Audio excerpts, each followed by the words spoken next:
Olá, meus queridos irmãos, a paz do Senhor Jesus e que esta paz possa reinar sobre a sua vida e sobre a sua família.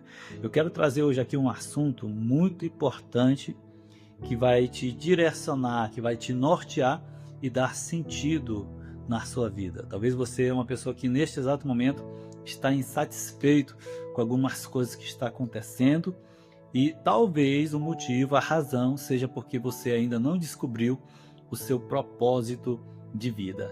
É este o tema, a temática que eu quero abordar hoje e trazer esta aplicação para nossas vidas é sobre os propósitos de Deus nas nossas vidas. Todos nós nascemos para um propósito específico e este propósito, quando ele não é executado, quando nós se esquecemos ou trocamos ou nos distraímos, nós ficamos com uma insatisfação enorme dentro de nós. É uma tristeza, é uma angústia.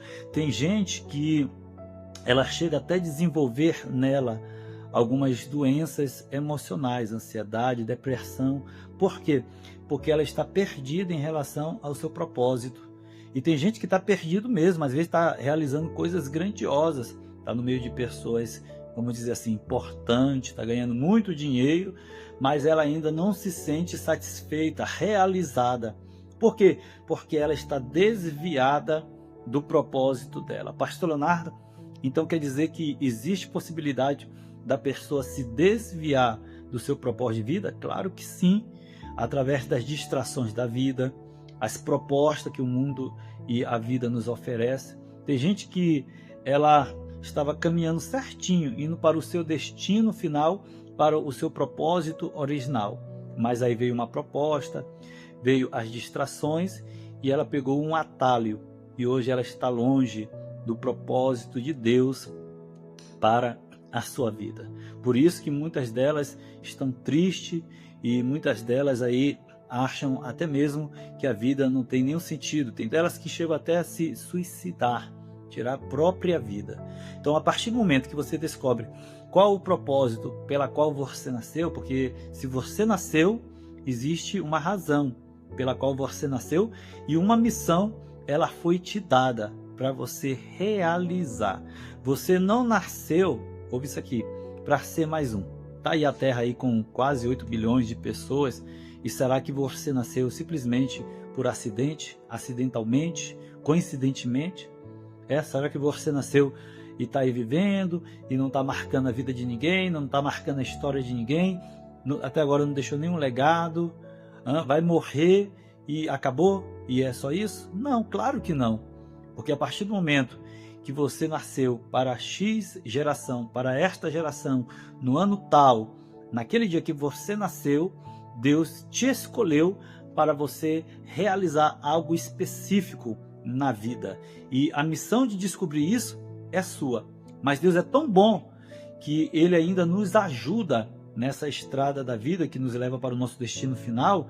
Ele ainda nos ajuda a encontrar o nosso propósito de vida. Então, se você se encontra perdido hoje, através da palavra de Deus, porque Ele vai nos ajudar, Deus vai te mostrar, vai apontar para você o caminho que você tem que trilhar para de novo entrar na estrada que te levará para o propósito original. Eu digo propósito original porque às vezes também nós nos enganamos, achamos que estamos ali fazendo a vontade de Deus, cumprindo o nosso propósito de vida, quando na verdade a gente foi enganado com essa proposta. E às vezes a proposta e o propósito, ambos se parecem demais, mas a proposta é uma coisa e o propósito é outra coisa. A proposta, ela é temporária, a proposta é ilusória, a proposta é transitória. A proposta gera aquela alegria momentânea, porque você acha que está fazendo aquilo para o qual você nasceu. Mas o propósito não. O propósito, ele é permanente. E a partir do momento que os seus olhos se abrem para o propósito de Deus, as coisas começam a fluir na sua vida. As coisas começam a acontecer. Você começa a ver a vida de uma outra ótica, você passa até a ser mais visionário. Por quê? Porque você descobriu o seu propósito de vida. E eu estou aqui com a Bíblia aberta, e Deus ele vai nos direcionar, Deus ele vai nos guiar para o propósito. Todos os profetas que passaram na Bíblia, todos os homens de Deus, aqueles que também não foram profetas, mas que foram homens de Deus, que Deus tinha uma missão e que eles ficaram incumbidos de realizar uma tarefa e que realizaram, esses homens foram bem-sucedidos.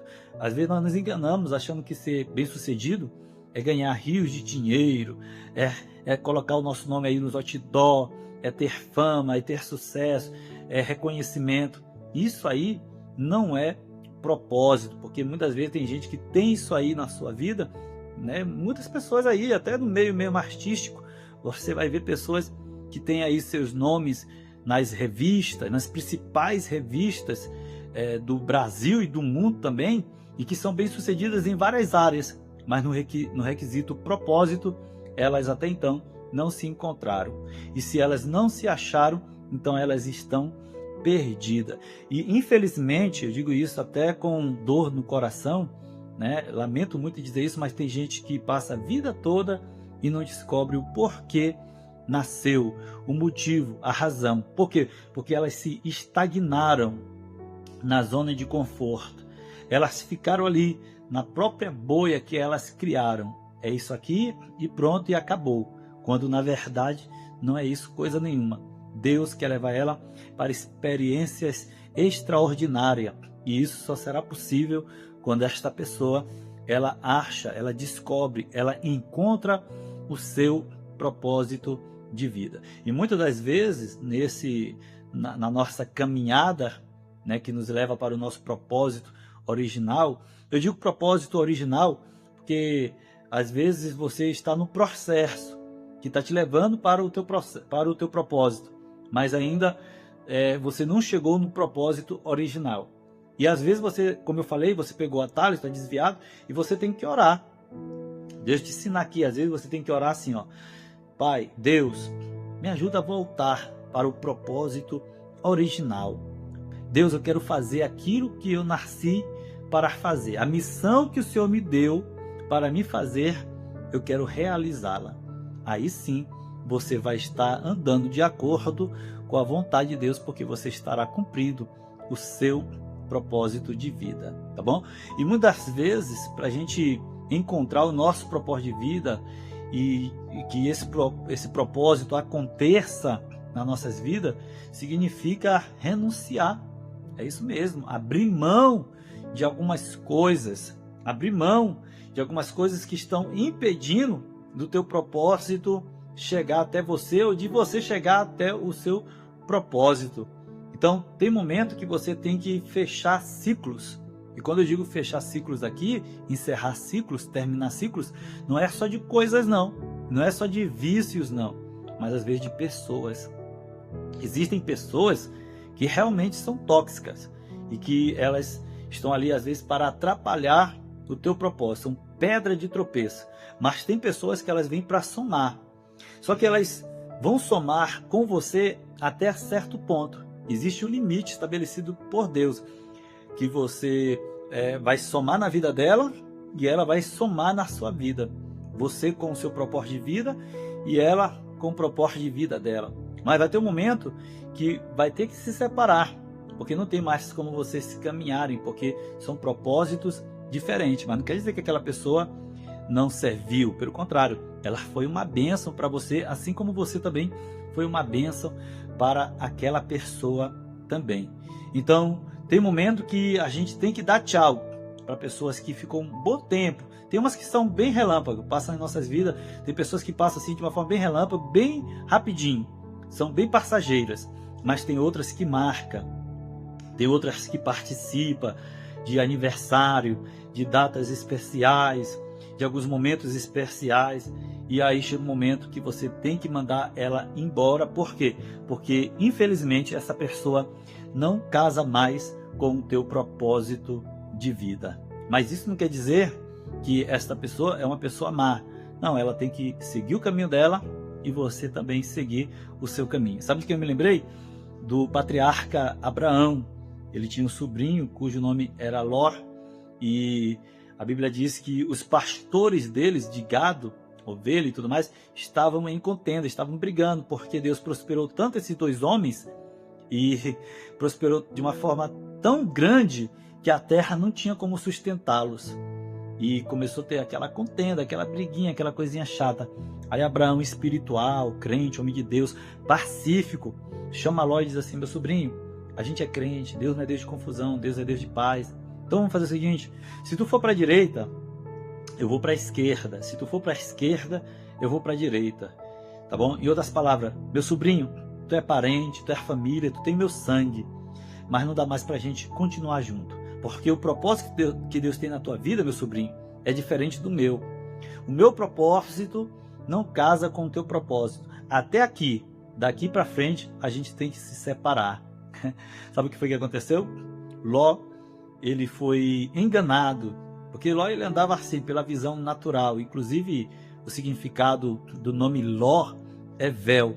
Ele olhou para as campinas do Jordão, bem regada, verdejante, antes do Senhor destruir. Isso está lá em Gênesis capítulo 13. Antes do Senhor destruir Sodoma e Gomorra, parecia o jardim do Éden. Ele disse: eu vou para ali, tio. E o seu tio disse: então vai, pode ir, está abençoado. E Abraão teve que encarar o deserto, o sol escaldante do deserto, mas isso não impediu do propósito de Deus acontecer na vida de Abraão.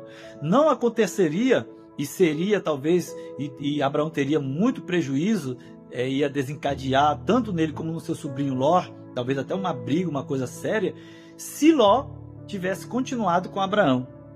Então tem momento que a gente tem que se apartar sim daquilo que não está mais conjugando com o meu propósito de vida, aquilo que não está casando, eu tenho que mandar embora. Por quê?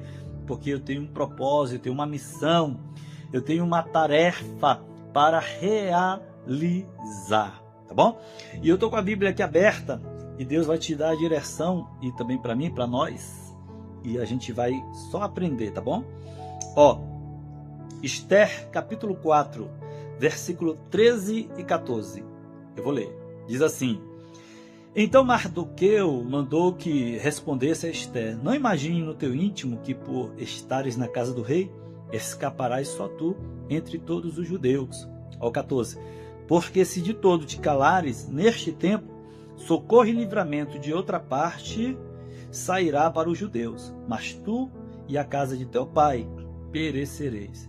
E quem sabes, presta atenção nesta parte, e quem sabe se para tal tempo como este chegaste a este reino.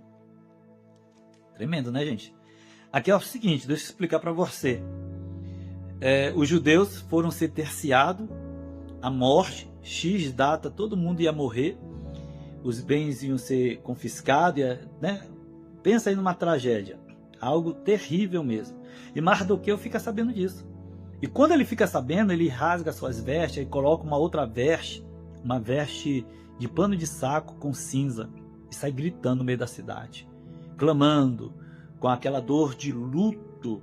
E quando ele chega na frente do palácio, porque ele não podia entrar daquela maneira, alguém informa a Esther do que está acontecendo. Nós acreditamos que Mardoqueu, ele era tio de Esther. Tem uma música que acredita que era primo. Eu sou da categoria que acredita que era tio. E alguém chega e diz assim: Esther, o teu tio está lá na porta, gritando, chorando, e está clamando, ninguém está entendendo nada. E ela manda alguém para procurar saber o que está acontecendo. E Mardoqueu explica: nós estamos sentenciados à morte.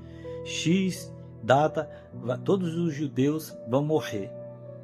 E aí ela diz: não, mas veste aí essa roupa. E ele: não quero vestir nada não, não é tempo de vestir roupa bonita. Nós vamos morrer, nós temos que fazer alguma coisa.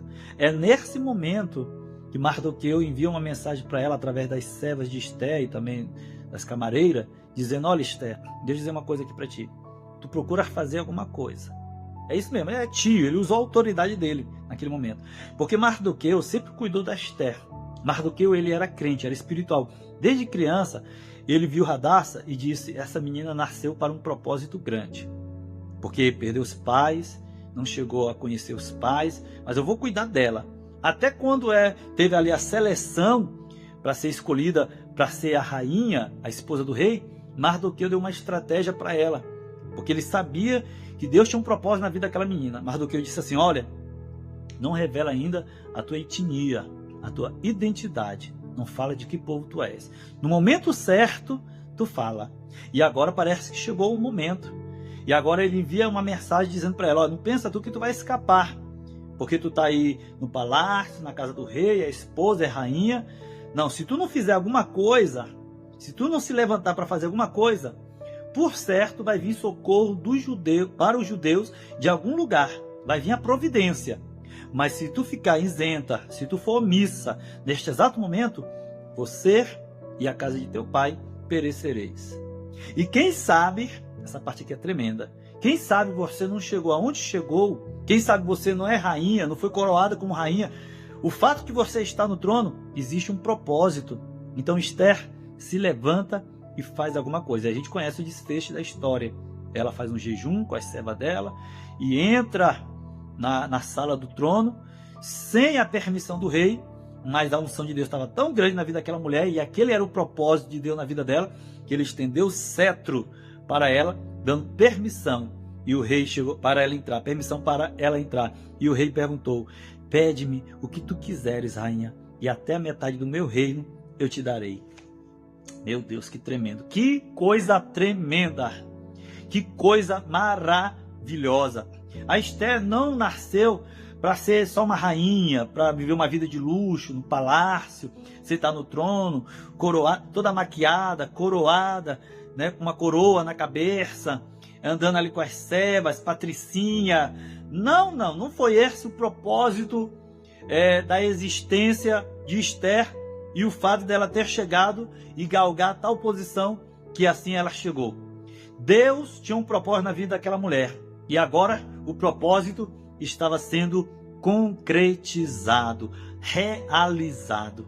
Então Deus tem um propósito para você, tá bom? E o propósito de Deus para a tua vida, você tem que achar e encontrar para você se sentir realizado, bem com Deus, bem com a vida, satisfeito com a vida, com a vontade de viver, porque você vai estar fazendo aquilo que você gosta. Talvez o que você está fazendo hoje ainda não é o propósito para qual você nasceu, mas o que você está fazendo vai te levar, vai te preparar para o teu propósito de vida, ainda que seja algo pequeno ou desprezado por alguém. Por exemplo, Neemias, ele não nasceu para ser copeiro do rei. Neemias, ele nasceu com o propósito de reconstruir os muros de Jerusalém. Davi não nasceu para ser pastor. Quem disse? Davi nasceu para ser rei na nação de Israel. É isso mesmo. Pedro não nasceu para ser pescador de peixes. Pedro nasceu para ser pescador de homens. Foi Jesus que disse: eu vou fazer de ti pescador de homens. Que tremendo, né? Jesus não nasceu para ficar a vida toda dentro de uma carpintaria, né, para ser carpinteiro, nada disso. Jesus nasceu para carregar uma cruz e para morrer pelos homens, salvando os homens dos seus pecados. Meu Pai querido, então você nasceu para algo grande, para um propósito maior, e hoje Deus está mostrando para você que você pode estar nesta situação, nesta crise, nesta dificuldade. Você pode estar aí nesse lugar esquecido por muitos não valoriza, até despreza, às vezes até você está desprezando, mas o Senhor está dizendo: aguenta o processo, eu estou te preparando, continua no temor, continua no alinhamento comigo, continua na visão, continua na oração, continua nessa vontade de descobrir o teu propósito, porque Deus está te levando para o centro da vontade dele e para o propósito original. E tudo que você está passando hoje, todos esses momentos difíceis que você passou, cada processo difícil, né? É Deus te preparando, é Deus te fortalecendo, é Deus te amadurecendo para o teu propósito de vida. Fique com esta palavra. O propósito de Deus na sua vida vai se cumprir. Receba força e fé e sabedoria e discernimento para descobrir o teu propósito de vida. Deus te abençoe em nome de Jesus.